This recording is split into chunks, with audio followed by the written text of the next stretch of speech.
قسم الرزق وقدر الأجل وله الحمد على ما حصل فلا نفع للخلق ما أراده وأمل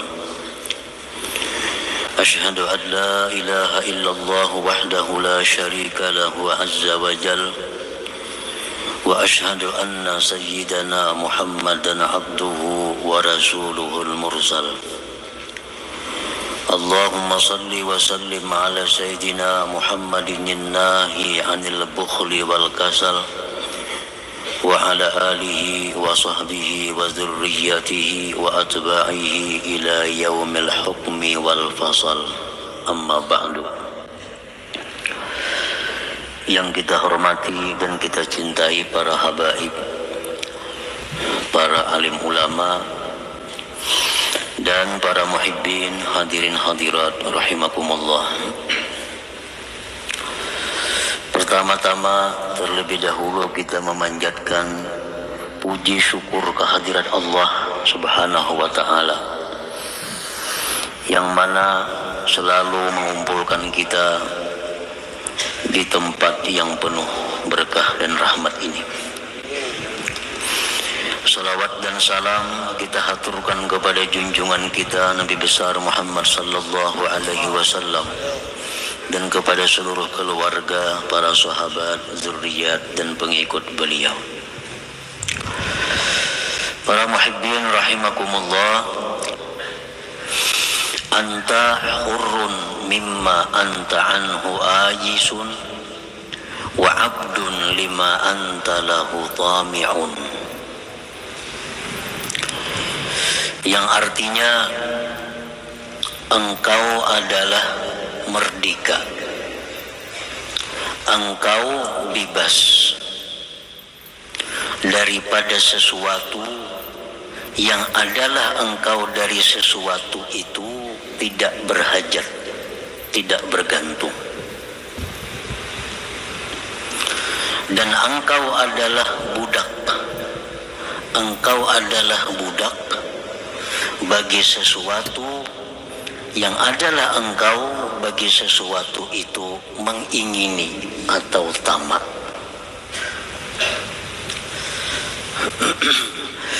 Nah, para muhibbin rahimakumullah, artinya kita ini merdeka.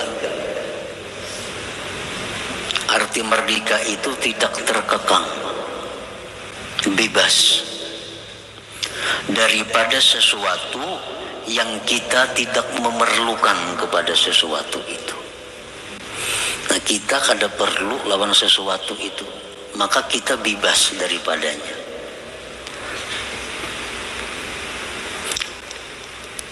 Dan kita menjadi budak bagi sesuatu yang kita ingini. Kita menjadi budak bagi sesuatu yang kita ingini. Kita ingin sesuatu, maka kita kejar sesuatu itu. Dan kita tunduk patuh kepada sesuatu yang kita ingini itu. Jadi orang yang tamak, maka dia merupakan budak bagi yang diingininya. Orang yang tamak dengan harta, dia budaknya harta. Siang malam, pagi sore, dia kejar harta itu.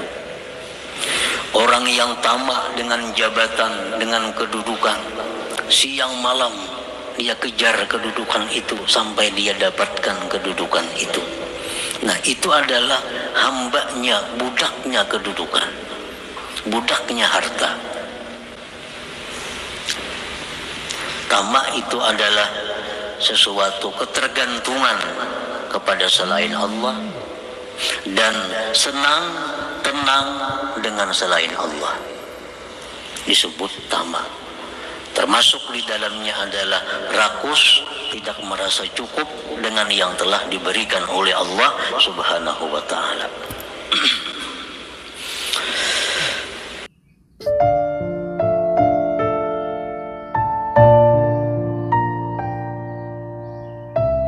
Qala Nabi sallallahu alaihi wasallam, iyyakum wat-tama' fa innahu faqrun hadir. Aku takuti kamu bersifat tamak, karena tamak itu adalah merupakan fakir yang ada. Bagaimanapun orang itu banyaknya punya harta, kalau dia masih tamak, dia itu sebenarnya adalah orang fakir. Dia itu sebenarnya orang yang fakir. Orang yang tidak mempunyai harta, tetapi hatinya kaya, tetapi hatinya tidak tergantung kepada selain Allah, itulah yang disebut dengan ghinal qalbi, kayanya hati seseorang dari selain Allah Subhanahu wa ta'ala. Wa qala an-nabi sallallahu alaihi wasallam, man kanat niyyatuhul akhirah jama'allahu syamlah wa ja'ala ghinahu fi qalbi wa atathu dunya wa hiya radimah. Wa man kanat niyyatuhu fid dunya farraqallahu alaihi amrah wa ja'ala faqrahu baina 'ainaihi wa lam ya'tihi minad dunya illa ma kutiba lahu. Rasulullah sallallahu alaihi wasallam bersabda, barang siapa mengingini akhirat,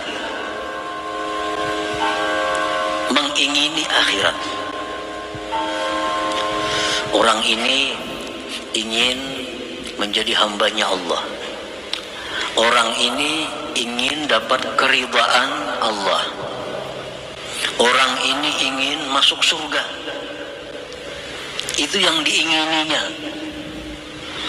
Maka Allah himpunkan baginya perkara yang tercerai-berai, dan Allah jadikan kekayaannya di dalam hatinya, dan dunia akan datang kepada dia dalam keadaan menyerah dan hina. Orang yang hidupnya ini niatnya, keinginannya akhirat. Orang yang hidup itu pikirannya adalah bagaimana dia mempunyai bangunan, mempunyai gedung di dalam surga. Ini pikirannya.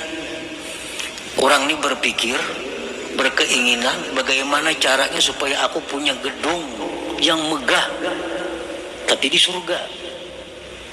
Nah, itu pikirannya. Nah, orang ini akan didukung oleh Allah.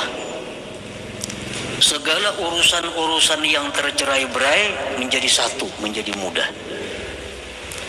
Dan hatinya dikayakan oleh Allah. Dunia yang dijatahkan untuk dia akan datang hina, menyerah kepadanya. Dan barang siapa keinginannya itu pada dunia, nah orang ini hendak berisi rumah nang megah nang mewah tapi di dunia, hendak berisi kendaraan nang baik nang mewah tapi di dunia, hendak mempunyai kebun ternak nang banyak tapi di dunia,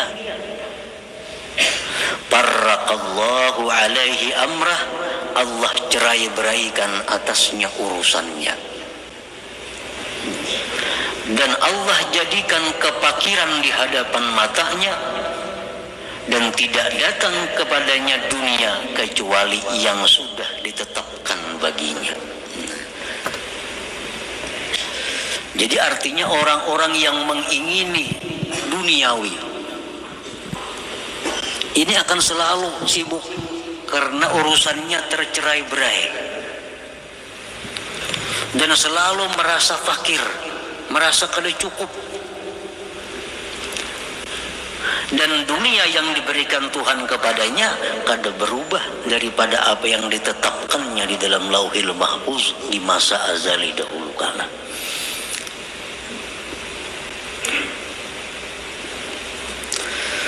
Nah, para muhibbin rahimakumullah, jadi keinginan kita itu hendaknya jangan keinginan yang surut.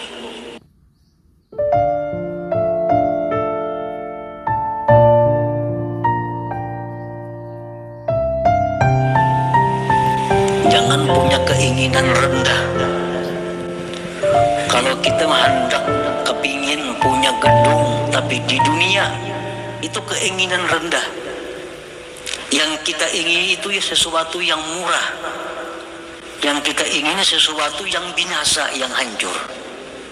Tapi kita tingkatkan keinginan kita itu kepada gedung-gedung yang di surga yang kita miliki. Mobil-mobil mewah di surga tapinya. Apabila kita demikian pikiran kita, demikian keinginan kita, dunia itu akan datang sendirinya kepada kita tanpa susah payah mencarinya. Nah, para muhibbin rahimakumullah. Qala Nabi sallallahu alaihi wasallam, "Man asbaha wad dunya akbaru hammi, yulzimullah ta'ala qalbahu thalatha khisal. Hammun la yanqati'u abada, wa syughlun la yatafarragu minhu abada, wa faqrun la yablughu muntahahu abada." Rasulullah sallallahu alaihi wasallam bersabda, barang siapa berpagi-pagi dunia yang menyita pikirannya. Artinya orang ini bangun guring, imbas sembahyang subuh, itu sudah memikirkan tentang urusan-urusan duniawi, urusan-urusan yang kada dibawa mati artinya. Maka orang seperti ini Allah lazimkan di hatinya 3 perkara. 1, hammun la yanqati'u abada, kerisauan yang tidak putus selamanya. Yang kedua, kesibukan yang tidak pernah lapang dia daripadanya. Yang ketiga, kepakiran yang tidak ada ujung baginya selamanya. Nah, para muhibbin rahimakumullah. Jadi pagi hari nabai sukanan, bangun guring, imbas sembahyang subuh, itu waktu-waktu yang kita disuruh Allah untuk zikrullah. Waktu itu waktu yang disuruh Allah kita memikirkan akhirat. Ini waktu pagi, awal siang, awal hidup kita. Pagi-pagi itu Allah menyuruh kita agar berpikir akhirat, jangan berpikir dunia. Oleh karena itu Allah subhanahu wa ta'ala memberikan ganjaran yang sangat besar kepada orang-orang yang di pagi itu berzikir kepada Allah. Man shallal fajra bi jama'atin thumma qa'ada yadhkurullaha ta'ala hatta tatlu'a asy-syams thumma shalla rak'atain kanat lahu ka ajri hajjatin wa umratin tammatin. Biar Nabi. Barang siapa sembahyang subuh berjamaah, kemudian duduk berzikir, membaca Quran kah, salawat kah, tasbih kah, menuntut ilmu kah, sampai terbit matahari. Kalau sampai sejam itu, kalau sampai sejam, lagi sembahyang subuhnya tengah 6, mungkinnya. Kalau sampai sejam, sampai terbit matahari. Sembahyang isyraq 2 rakaat atau duha 2 rakaat, maka baginya mendapat pahala haji umrah sempurna, ujar Nabi. Nah, ini adalah satu dorongan kepada umat bahwa hendaknya di pagi-pagi itu jangan memikirkan urusan duniawi. Isilah waktu pagi itu dengan akhirat.